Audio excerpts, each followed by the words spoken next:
Okay guys, what's up and welcome back to Mode Inc. If you guys are new here, what's up? My name's Erica and today we're going to be discussing Plato's Republic. So I just thought we were just gonna dive into it because if you tuned in yesterday, you'll know that we did a basic introduction to Plato himself. If you haven't watched it, I highly suggest that you watch that first because all the episodes to follow are going to make a lot more sense. I just thought it was easier to do the introduction and then this one. So today we are specifically going into Plato's Republic, what the argument is, what's said in it, blah, blah, blah, the whole sort of complicated philosophical shebang. That is today's episode. So get ready, get a notepad out, or just hang the fuck out because we're about to get into it. Right, so your very basic sort of understanding of this book right off the bat is that the whole thing is written as a dialogue. So the dialogue is between Socrates and a bunch of other people, okay? So we're going to have a couple of different names in the whole work. However, I'm not going to mention all of them because we'll be here all day if I keep saying each name and you'll be like, who's saying what? I'm so confused. So sort of the most important people are the ones that we start with. So we start with Cephalus, and then we'll talk about Glaucon because he's really the guy who argues against Socrates, who's our main dude.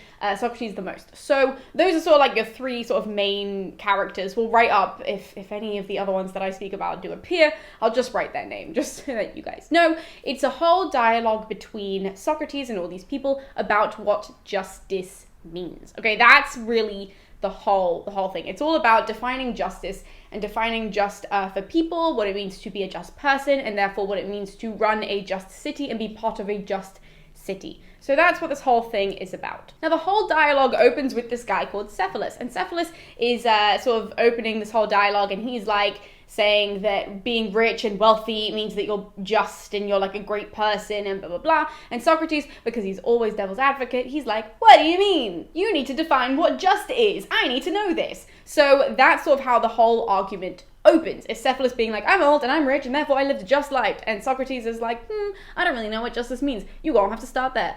Now, this guy pops up at this point in the conversation and he's like, you know what? Justice is actually just something that the strong people, the rich people use in order to gain power over the poor or the weak. He's like, that's all that justice is. Justice is a very basic idea. It's a very basic understanding, and it's a way of manipulating, essentially. Obviously, they didn't actually use the word manipulation, but that's just the way that I'm choosing to describe it, but that's what he says. Now, Socrates berates him endlessly, and he sort of taps out of the conversation, and it causes Glaucon to sort of tap in, and that's where Glaucon enters this whole thing, and he's like, I am ready. I am so ready to just completely annihilate Socrates, which doesn't really happen, but it certainly is a very interesting conversation. Because Glaucon argues that actually justice is something that is important for someone's self-interest. And even though it's important for the self-interest, it's also important whilst looking at self-interest and whilst saying actually justice is super important for you as a person, it's also important to look at the wider picture, and you should be choosing something, a just action even, regardless of sort of what might happen. Because if something is just, then it will always be just, and it's in your self-interest to be just, right? That's the opening argument. If you're already confused, good luck with the rest of the video. So we have now the greater good versus independent good. And Socrates straight up is you know what? I think in order to understand justice, we have to look at it at a macro scale and a micro scale. So we need to look at it in regards to what makes a city just, and therefore we can apply it to what makes a person just. And that's how the city example gets introduced. So the city example is weird. Modern philosophers think it's weird because it's such an odd sort of example to try and then apply to people going from a city and sort of a more structural understanding of what justice is, and then adding it onto then being, independent and personal. So don't worry, if you think that that's weird that he's we need to see what makes a just city just, and therefore we can apply that to the people who live in the just city and what makes them just. Philosophers think that's weird too, but that's sort of how we then start off with this weird argument of a city, which then does continue throughout the whole conversation. So don't worry, it's coming back. So anyway, Socrates then says, all right, the big idea of justice, small idea of justice, what is justice? This is the first question that is put forward. He's like, what?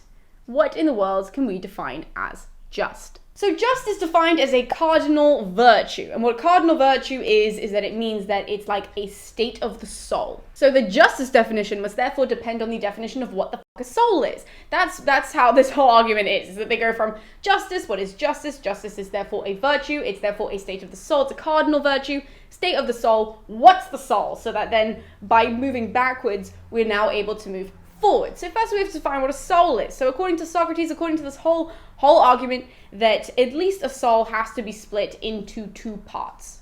At least. So the reason why it has to be split into two parts is because, you know, when you're like arguing with yourself, when you're like, wow, I really want a piece of cake, but I really want to be skinny, and I really want to get into shape, but goddamn, that cake looks really good. That, he says, I mean, obviously not with that example, but Socrates says that's the evidence that we have that a soul must be split into two different parts. So, at least it's two different parts, and throughout the conversation, they end up saying that it's actually three different parts. The soul is divided into these three parts. We start with reason, spirit, and appetite. Now, some philosophers have said, like modern day philosophers, have said that maybe this can also then relate to equally being this meaning.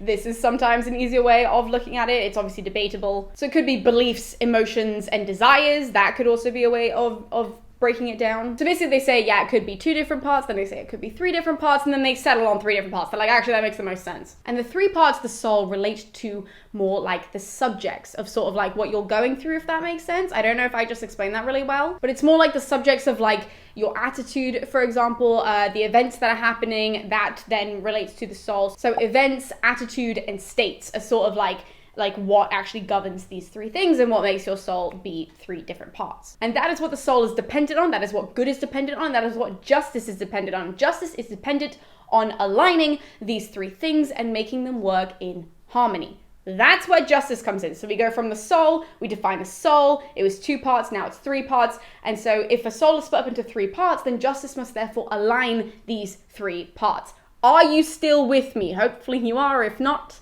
rewind, watch that again, explain that to yourself and be like, okay, I got this shit, and then continue with the video because it only gets more complicated from here. So this then moves on to virtues because we've discussed what cardinal virtues are, right? So now we're moving on to virtues because it's more so like, well, okay, how can everybody have just or know what just is if therefore we have to be unifying everything? So what are some other virtues that then might help with this whole unifying of justice, right? Because obviously, you can't just have justice be this one thing. There must be other little parts to it. So Socrates then goes into the conversation of saying, well, we then have wise and unwise people, right? So wisdom is something that also helps unite these whole elements that I have discussed of the soul. Wisdom helps. So if you are wise, therefore you can rationally, well, you have rationale, which is important, and therefore you can rationally say, well, what is good, what is bad, and we're going to get into those words. I shouldn't have used those words. But a wise person can step back from all of this and say, okay, that, yes, that, no, basically is what a wise person can do. Now, these virtues are also then, you have wise and unwise people, but you also have cowards and courageous people. That's also something that then helps justice sort of flourish, because a courageous person can actually overcome like aches and pains and all those things and can see the rationale of what would actually unify and be for the greater good, right? So those are two other virtues. So this then breaks down justice into being a multitude of different things, and justice must then come under and actually incorporate things like wisdom, things like what your soul needs. It needs to incorporate all those things in order for this to work. So justice must be all these things working in harmony, basically. Very, very basically. It must be all of these things together, being happy together. So being rational is therefore important to know what is good. Now, good also means that you can then moderate all of your feelings, which is what courageous people can do, and just therefore possesses all virtues. And therefore, if all of that works, if all of that is like just and great and fantastic, then you have a virtuous soul. So this argument keeps going from what justice is down to the soul, then from the soul back up to what justice is. So in order to navigate this whole thing, you must constantly be remembering what the soul is. However, on top of this, Glaucon is like, well, that's all great and dandy, but justice isn't just what is attached to the soul. There's also moral justice and practical justice. So, Socrates, how do you explain that? So Socrates says that the way that sort of moral and practical justice comes into it is with the definition of good. So he's like, now we need to understand what good is.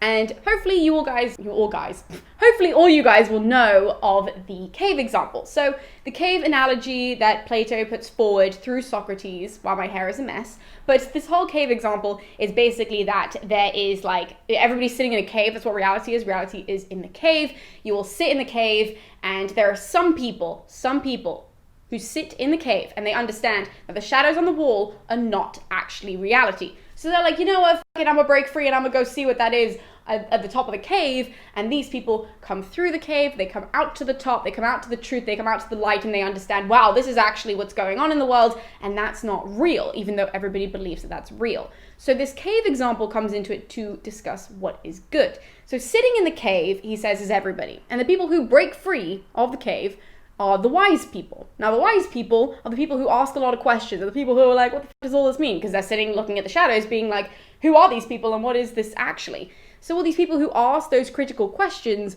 are philosophers, explicitly. So the philosophers are the wise people who are sitting in the cave. They then break free. They then go to the truth, which is the light at the end of the cave. They then sort of climb up and they come to the world of the forms, and through questioning, through talking, through searching, they understand and they can confront the world of the forms, which then gives them a form of good. Right. So therefore the philosophers, right, the philosophers are the ones that are virtuous, they are knowledgeable, they are wise, and everybody else, essentially is what he's saying, everybody else is like a idiot because they're still sitting in the cave and they're not actually questioning it. So that's that whole thing, and this is where it comes in to explain good. Now goodness is then used, this form of good is used as the unity, is what Socrates says. He says that this form of good is actually what aligns moral justice and practical justice, that this overwhelming form of what is good. And the complexity that comes with good is what makes it a superior form, which is what makes it one of the most important forms and one of the ones that, like, you know, we work with the most and is the hardest to understand. So it's the most superior, it's the most complex. That's sort of how this whole thing slides right into this definition of justice. So we go from cave to what truth is, to the forms, and therefore to good, right? So that's sort of like the line that we're now on. But I just want to clarify that, like, the meaning of all of this is so not obvious even to philosophers. So when I'm explaining it to you, just bear that in mind, that even though I'm explaining it to you and you're probably like, huh? Lots of other people are reading it going, huh? And they're reading it in the original language going, I've got no clue what any of this is talking about. So that's okay, you are not alone. Now, after this whole discussion though, after we have gone for what is good, we've gone for, we're defining justice, we've defined what the soul is, defined what's good, we've said what aligns moral justice and what aligns it to practical justice, we've gone through all of that. Wisdom. The conversation is still not over, believe it or not. And now we're questioned with, well, that's great, all of that is fantastic, but why should we be good? Why should we be just? Now that we understand it all, now that we know what it means to be, what is the thing that actually drives us to be just, to be good, to act in that way? You keep thinking that this conversation is going to get much, much simpler, I have no doubt. And I just keep throwing more questions in. This is what Socrates does. It's a really, really fun dialogue to read. So why you should be just, though, Plato puts forward through Socrates, he says that it's a combination of psychological health, is what he says, but also personal pleasure. That's a really, really big thing for him. And basically what he says is that people who are in turmoil psychologically, they are living unjust lives because they kind of like forget what they want. So they're acting based on one part of their soul, whether it's desires. So back to the whole cake example, you'll want to eat the cake because you just want the cake, right? So you're going after your desires. So you're like, being skinny, being healthy, I don't really care anymore, I'm just going to eat the cake. And then you end up being unhealthy and fat, and then you're upset and you're in psychological turmoil, not physical but psychological turmoil. Now there is also the element of being physically ill. People who are unjust are therefore also physically ill as well, so that is part that goes into it. But it's really all about sort of like your lawless attitudes and sort of like being ruled by your desires as opposed to like your rationale, as opposed to goodness, as opposed to justice. You're being ruled explicitly by those like really deep down desires, and not really thinking things through, which then would encourage you to feel regret, right? That's what that does. So it encourages you to feel regret for a situation, and therefore you're not happy. Emotionally or physically, you're not happy. Now, the only people who can act in a way that makes them happy, supposedly, according to this whole conversation, is philosophers. So they act in the way that they want to because they can understand that you have to rationalize these three parts of your soul, you have to act justly, you have to make sure that you're wise enough to understand what is good, you're wise enough to understand the forms, you're wise enough to get all this stuff, and therefore you can act how you want, and it ends up being what you want because you can understand the greater good and the independent good. Both of those things make you happy. Does that make sense? It's a lot. I know this is like a very deep conversation. Everyone's going to be watching this like, whoa, slow the fuck down.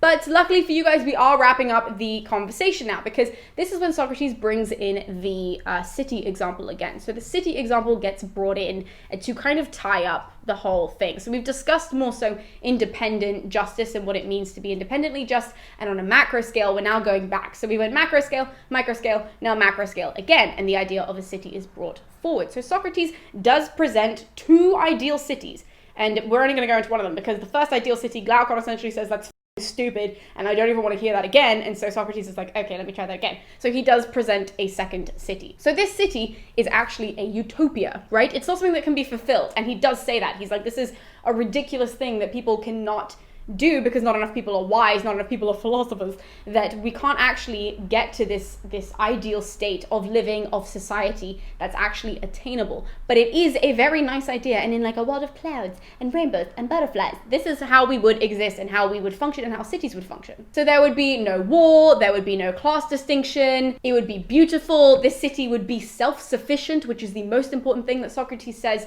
that the city would understand what it needs rather than what it wants. The city could be self-sufficient, but not only that, he claims that an ideal state, an ideal city would also then have restrictions on like private families and ownership and that sort of thing. So, you couldn't own too much land with other people not owning any land. It would be more so distributed. And the last point, which is really cool that this was being said, is that he claims that an ideal society and an ideal state, an ideal city would also have schools open for women. He'd be like, actually, women could totally get educated in these societies because, like, why not?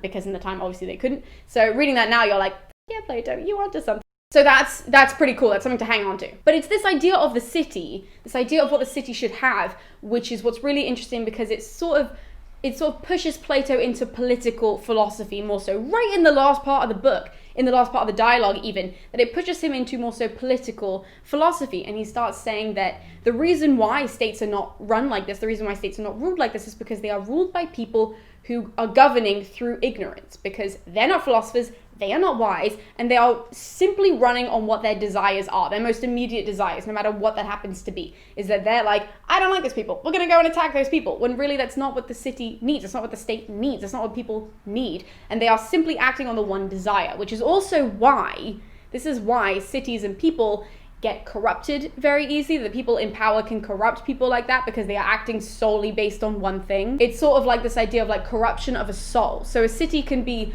corrupted by a soul, and the soul city even, on like a macro scale, if we're going to say it that way, can be corrupted by one thing. So the soul, the city, is corrupted by the desire of one person, by the appetite of one person. And that whole desire of appetite then throws the whole city out of balance in the same way that it will do that for a person. So the macro and the micro scale, macro and micro, did I just say that? Or did I? Whatever. Macro and micro scale, they do align towards the end of the dialogue. But how long is my video?